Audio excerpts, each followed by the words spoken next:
Hey dear, welcome back to my channel pharma institution. And आज हम बात करेंगे एंटी बैक्टीरियल ड्रग्स में से बीटा लैक्टम एंटीबायोटिक्स की।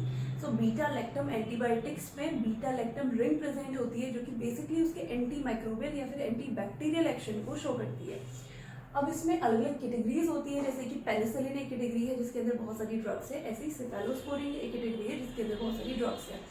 सो आज हम बात करने वाले हैं पेनिसिलिन की।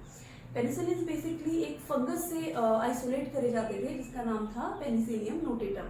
करंटली इसको पेनिसिलियम क्राइसोडियम से आइसोलेट किया जाता है। ठीक है, जो इसकी ये स्ट्रक्चर आपको दिख रहा है ये पेनिसिलिन का स्ट्रक्चर है। इसमें थायाजोलिन रिंग है, दूसरी बीटा लैक्टम रिंग है। ठीक है, ये दोनों रिंग्स में कुछ साइड चेन्स भी होती हैं जो कि अलग अलग चेंज होती हैं, तो फिर पेनिसिलिन की एक्टिविटी भी डिफरेंट हो जाती है।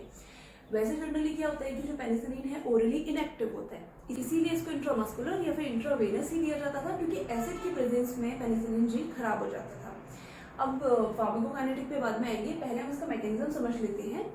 बेसिकली ये है हमारी सेल की सेल वॉल। कोई भी बैक्टीरिया है, बैक्टीरिया की सेल वॉल है। बेसिकली सेल वॉल जो बैक्टीरिया की होती है वो या तो पॉलीसेकेराइड्स या फिर पेप्टिडोग्लाइकेंस की बनी रहती हैं। ठीक है, अब ये पॉलीसेकेराइड है, यानी कि ग्लूकोज के अलग अलग सब यूनिट्स यहाँ पे प्रेजेंट हैं, जैसे कि NMA N-एसिटाइल ग्लूटामिक एसिड और NAG N-एसिटाइल ग्लूकोसामिन। ठीक है, तो अब ये सब यूनिट से मिलकर के हमारी पॉलीसेकेराइड चेन बनी हुई है। तो डबल पॉलीसेकेराइड की चेन है, उसके बीच में कुछ ओलिगोपेप्टाइड्स है। ठीक है, ये पेप्टाइड्स बेसिकली क्या है, कुछ अमाइनो एसिड्स की चेन है जो कि आपस में क्रॉस लिंक होंगी। ठीक है, जैसे आप एक चेन देख पा रहे हैं, ये वाली जो चेन है ये सेकंड इस वाली चेन के साथ क्रॉस लिंक हो रही है।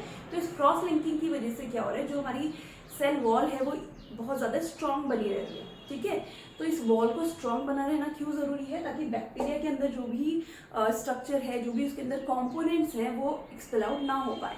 जैसे होता है ना कि घर की हम जो वॉल्स रखते हैं बहुत ज़्यादा टाइट और बहुत ज़्यादा स्ट्रॉन्ग रखते हैं, ताकि कोई भी बाहर का जो एक्सटर्नल फैक्टर है वो अंदर इफेक्ट ना कर पाए। तो उसके अलावा जैसे स्किन हमारी बहुत ज़्यादा स्ट्रॉन्ग होती है, ताकि बाहर से अगर हम मारें या सपोज बाहर से हम कोई कट लगा रहे हैं तो ऐसा नहीं कि हमारी सीधे ब्लड वेसल कट जा रही है। ठीक है, तो एक प्रोटेक्शन के लिए ये सेल वॉल बैक्टीरिया को एक प्रोटेक्शन का काम करती है। ठीक है, अब ये नॉर्मली जो क्रॉस लिंकिंग है उसके लिए अलग अलग फैक्टर्स रिस्पॉन्सिबल हैं।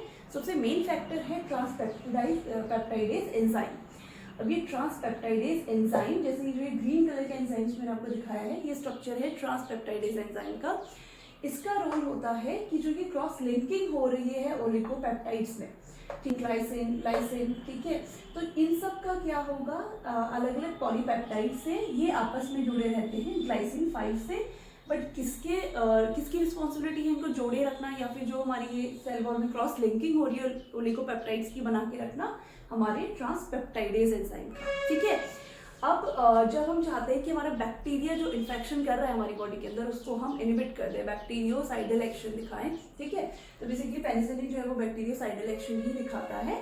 पेनिसिलिन क्या करता है, इस जो बैक्टीरिया है उसकी सेल वॉल के अंदर PBB होते हैं, यानी कि पेनिसिलिन बाइंडिंग प्रोटीन्स होते हैं। अब उन पेनिसिलिन बाइंडिंग प्रोटीन्स में से एक प्रोटीन होता है ट्रांसपेप्टाइडेज एंजाइम। ठीक है, तो पेनिसिलिन जाकर के इसकी एक्टिविटी है या फिर इसकी पोटेंसी है कि जाकर के ये इस ट्रांसपेप्टाइडेज एंजाइम पे बाइंड हो सकता है।